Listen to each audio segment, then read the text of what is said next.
Welcome to the Game Changer Experience. We're your hosts, Dr. Jeremy Pastor and Dr. Dave Kim. On this episode, we're going to talk about what the number one predictor of injury is, and it probably is not what you think. So come check it out. You are listening to the Game Changer Experience podcast, where we talk about rehab, performance, and everything in between. This is where we help you navigate common questions and misconceptions in the training and rehab world.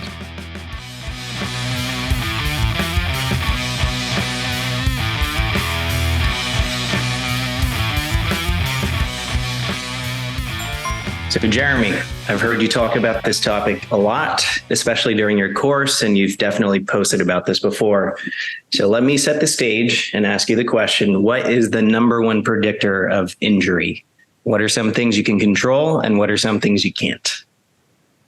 So the number one predictor of injury, and this is something that even if you look very deep into the research, even if you do a very superficial Google search, you'll find that the number one predictor of injury is previous injury. Now, that doesn't sound like a super complex idea, right? It sounds pretty believable. You know, if you had an injury in the past, it makes you susceptible to an injury in the future. But I choose to take that one step further and say, well, if the number one predictor of injury is previous injury, why is nobody then questioning the rehab approach, this traditional, or I'll say common everyday rehab approach that most people go through after they experience an injury, right? So it's not so much as just kind of take that information and say, just because we had a previous injury, it helps explain why we had an injury in the future. Why not dive into everything that occurred between those 2 points if you were unlucky enough to have multiple injuries?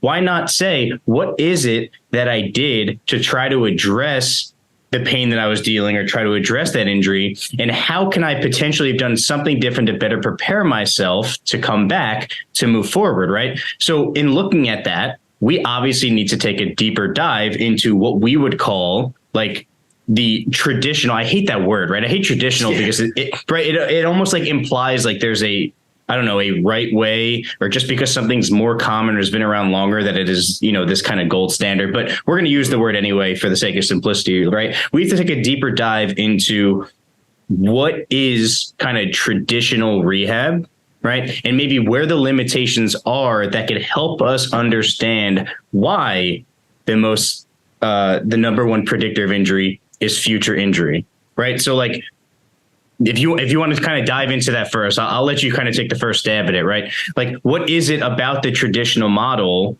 right, that we're going to dive into today that let's just say misses the boat on getting people prepared to come back from some of these injuries? Right. So, I mean, traditional rehab is kind of based off of the stuff you learn from school for majority of clinicians. And I've been there myself, and I'm sure you have been there early in your career.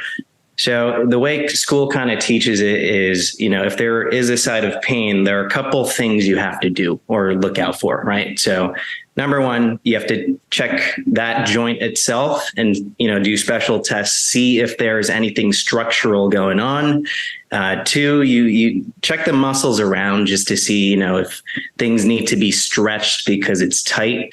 And three, you just do a very subjective manual muscle testing where, again, like if we're using the knee as reference, we're going to manual muscle test the quad muscle to see how strong it is. And based off of the information you find, right, like if the quad is weak, you strengthen it. If a muscle is tight, you stretch it. Now, the issue with that is there is no appreciation for the rest of the body and the influences that other joints have on that specific segment. Right. We're always taught just to look at the site of pain. If I have a lower body injury, the upper has nothing to do with it and vice versa. And again, there are limitations based off of insurance as well. Right. Like they're going to reimburse you based off of if you look at that site, and they limit you from working on other areas. For example, if I'm working with somebody and they have knee pain and I decide to tape their foot, or better example, if somebody has neck pain and I try to tape their foot, insurance is going to be pissed. They're not going to reimburse well. So sure. Right off the bat, at all, they're not going to reimburse at all. Let's put it that way. Exactly. They don't care, and they're not going to reimburse. So although from a clinician standpoint, that's going to help the the patient via our lens, right? There are severe limitations, and therefore we can't put the patient's best interest in mind. But going back to kind of, talking about the traditional model, to me, you don't need a doctorate to stretch what's tight and strengthen what's weak, right? Trainers do that. Trainers do that all the time. This is easy information you could find online. So the better question is like, how do we look at the whole system? How do we look at the whole body and see how one area affects the other? And so, again, it's like even this topic of stretching, right? Like, how do you know you are actually stretching the contractile elements, right? Like, because you feel a sensation in, let's say, the hamstrings, how is that perceived success? Well, I'll even double down on that point and say not even just stretching, but everything that you listed. How do you know that you're testing that variable, that quality that you say you're testing, right? You pointed out manual muscle test, right? For the few people that are going to watch this that don't know what that is, right? It's basically pushing a limb against the resistance of the clinician's hand, which obviously is so highly subjective. Every clinician is going to have a different degree of push, right? For the most part, it's really, in my opinion, only useful to find out if something's provocative, right? But more times than not, we already know they're coming in pain, right? But you pointed out manual muscle tests. It's like, is that actually testing strength, right? Like, is stretching actually improving flexibility if that's what it is that you're going into it thinking that you're doing, right? So it's not even just picking on maybe like some of the principles behind what we're doing, but even within the principles of what they claim they're doing, are they even actually attacking things through the right lens as to what they're claiming their goals are, right? Exactly. Is that exercise actually something that's improving strength? Is there limitation due to strength just because that one, in our opinion, limited test said so? Right. So like you could take that even another layer, but I'll go back and say, obviously we could poke holes in pretty much every single element to it. Right. And we know that there's an infinite number of these things that we could talk about. But, if we look at it a little bit more like globally, right, in my opinion, if I could define the biggest issue with, like, again, what I'll call the traditional approach, is that why someone got injured was never appreciated. Boom. Right. Not even just from a treatment standpoint, but a lot of times they don't even dive into the history of it. Right. So, you mentioned the insurance side of not wanting to reimburse anything outside of the joint in question or the area of pain. Right. But from a clinician side, right, are you as the clinician asking about how the rest of the body feels, how the rest of the body is moving, what the history with the rest of the body is? Do you understand how things are connected, like you said? And can you appreciate that you need to have that information to have even the slightest chance of identifying why, from a movement standpoint, why somebody experienced the injury that they had? And we're not just talking about some people hate when I say this, but like non-specific injuries. When I say non-specific, I mean like it wasn't directly after a surgery where we know the exact intervention that was done. We're talking about just like, I have knee pain and I'm not sure why. I have back pain and I'm not sure why. Right? We're not just talking about that. We're also talking about post-op situations. Why it happened still helps us understand what do we need to do on the rehab side to condition you to come back to just normal everyday function, let alone the higher level stuff such as sports. Absolutely. And now on top of that, I think the patient's perception is also very important, right? Like it's important to take a thorough history, but like, I'll just throw out an example. So when I do an initial eval for people who are interested in working with us, obviously I'll go through their history, go through movement assessments. And one of the most eye-opening things for them is when I tell them to close their eyes and find center. And they're like, I'm here. And then they open their eyes and what do you know? Their legs are flaring out, hips are flared out. Their center of mass is forward, all of that. And then on the table, you're like, all right, lie down straight. And like, they're all crooked. So like, if we don't, appreciate those things and have them perceive like, hey, your center is actually not center, right? Like they're going to be moving the way they always have. So everything is not always a strength issue or a stretching issue. It's like we have to get them to understand how, their perception in conjunction with what they have available from a movement standpoint, like those things kind of determine what strategies they're going to utilize. Right. So basically, if what you're saying is if we thought that there actually was this gold standard, once it's one size fits all cookie cutter approach, that would imply that everybody is coming in with the same baseline presentation. And the only thing that happened was the poor luck of straining the muscle involved, right? Or tearing the ligament involved, right? And it's not enough of an appreciation of the individual differences. And it's not enough of an appreciation of the things that actually play a role in how we move and how we feel, right? When we break this stuff down, and I mean to a disgusting degree of stuff that we probably wouldn't even discuss with the patient, but the stuff that's going on in our heads when we're trying to uncover some of this information, right? We are not looking at the superficial stuff. More times than not, as much as we care because we care about the patient's concerns and we care about the pain they're coming in with, like what happened, meaning like which tissue is involved, isn't really all that important in the grand scheme of things to tell us how to treat the individual, right? We want to understand, like, what's their sleeping pattern? How do they move throughout their day, right? How have they managed previous injuries, right? Do they have other things involved that they don't even see as somewhat relevant? It's like, okay, you're coming to me with hip pain. It's like, hey, do you happen to have orthotics in your shoes? Oh, you do? How long have you had those? What's changed since you've had them? What type of orthotics are them? Who gave them to you? Why'd you get them, right? Like the questions that, it's not just one question like, hey, how does the ankle feel? Hey, how does the knee feel? It's understanding how each one of the questions provides information.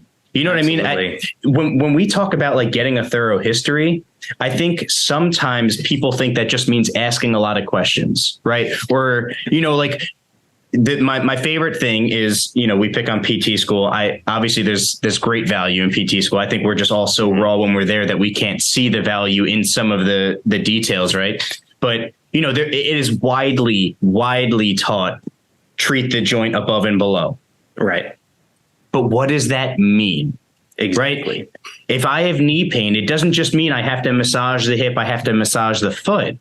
Right. But that is treating the joint above and below. Right. We have to take this stuff further and understand what that stuff means. It means that what is happening at the foot, what is happening at the hip, and what is happening elsewhere in the body is going to influence how that affected knee is capable of moving, how it's capable of absorbing force, how it's capable of transferring force. And that's what we need to be able to uncover. So it's not just getting a whole bunch of arbitrary bits of information to say that, hey, look at my eval, look at all this information that I'm not using, right? It's about asking meaningful questions and gathering meaningful data that's going to drive our decision making.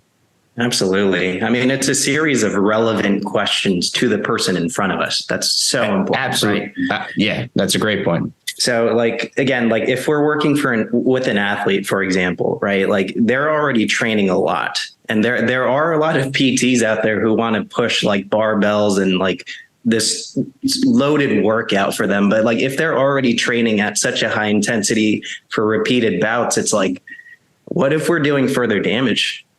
Like giving them too high of a stressor.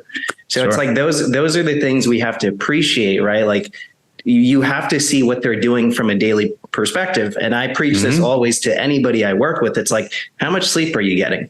How's your nutrition? What type of exercises do you do? Right? Like if you're stressed out in life, you barely get any sleep and I give you an exercise, that is a stressor. Like, and depending on like how stressed you are and how full the stress bucket is, it could be a good one or a bad one. Sure. It really depends. So it's really important to, like you said, like look at the person in front of you, ask relevant questions, and then from there, like dose it. You don't have to be a superhero PT just for the sake of being different. Do what's right for the person in front of you. No, I mean, I love that point because I think that, we always like to play both sides of the fence, right? It's like, okay, we're picking on the traditional model, right? But it's like, okay, the opposite extreme is not necessarily the goal, right? We're not just saying, oh, traditional model underloads people and doesn't work people hard enough, so working people really hard is the answer to that, right? That's not a good enough understanding of what it means to treat the individual. I mean, I think you nailed it in saying that it's understanding what does the person in front of you need. Some people do need to get pushed hard. They need to learn how to work under load. They need to learn how to get to those higher threshold movements because that's what they need to get back to. And they're not touching those intensities to prove that they're prepared to go back to, let's just say, Olympic lifting or football, whatever the case is, right? On the flip side, just like you said, let's say you're working with an athlete who does already work on those things. Now, as a skilled clinician, your job is not to just become a performance coach, personal trainer, just because you want so badly to be that person who pushes their clients hard. Mm-hmm. Your goal has now become filling in the gaps. And in order to know what the gaps are, you need to ask the right questions, right? And maybe it's from the client. Maybe it's from the trainer, being in contact with them, athletic trainer, whoever those other people involved are, right? You need to help fill those gaps in by being the person who's capable of seeing the big picture and not just saying, this is what my specialty is, so I'm going to fit the individual to my specialty and I'm just going to do what I need to, and everybody else needs to figure out how to fit into my bucket. So for some people, that could be for, let's say you see people 1 time a week, 2 times a week. I don't care. For some people, that's going to be doing less. And you have to fill in the gap of teaching these people how to recover, teaching them how to regain normal motion, teaching them how to do the things that they're doing with the higher volume and intensity elsewhere that maybe they're just not getting the same degree of coaching or the same degree of supervision, right? Again, stuff that you have to tease out by finding out that information, right? Or maybe, you have a great relationship with where they're training, you know exactly what they're getting, and then you find out that you're not needed as much. So there's no reason to see these people 3 times a week. There's no reason to see these people every single week just because you're, throwing in a couple massages. You know what I mean? It's like, absolutely. This is where the quote unquote individualized approach comes in. It's having the skill set as the clinician to know how to play a lot of different roles and to understand where your role fits in within that person's process. Right. No, and as a clinician, it's important to understand, you are not for everybody, right? We are not going to save everybody. We're not going to heal everybody. It's a matter of putting down our egos and understanding who's in front of us, right? What do they need from us? Not what do we want to impose on them? And that's just so much of what I see out there. And again, not trying to bash anybody, but again, at the end of the day, it's why are we doing this? Who are we doing it for? I think those are the questions we have to really ask.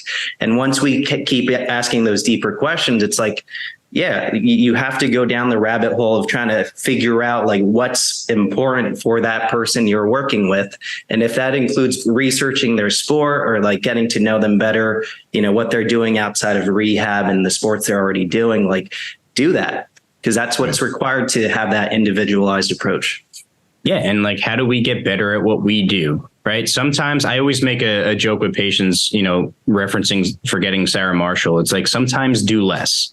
Right. Other times, just do less. Now you're not doing anything. Right. So do something. Right. It's you got to find out what you need to do. Right. But, at the end of the day, for a profession that I guess prides itself on wanting to be very evidence-based, which obviously matters, but we could obviously argue that definition, right? The evidence says the number one predictor of injury is previous injury. Why can we not then reflect on what we as a profession are doing and dive into what it is that, how it has always been done, right? Look at some of these quote unquote surgical protocols. Look at some of these treatment protocols that exist and look at the last time that they were revised, right? Look at the last time that they were refined or maybe even, more context provided, and I think obviously in some respects they have been, but for the most part,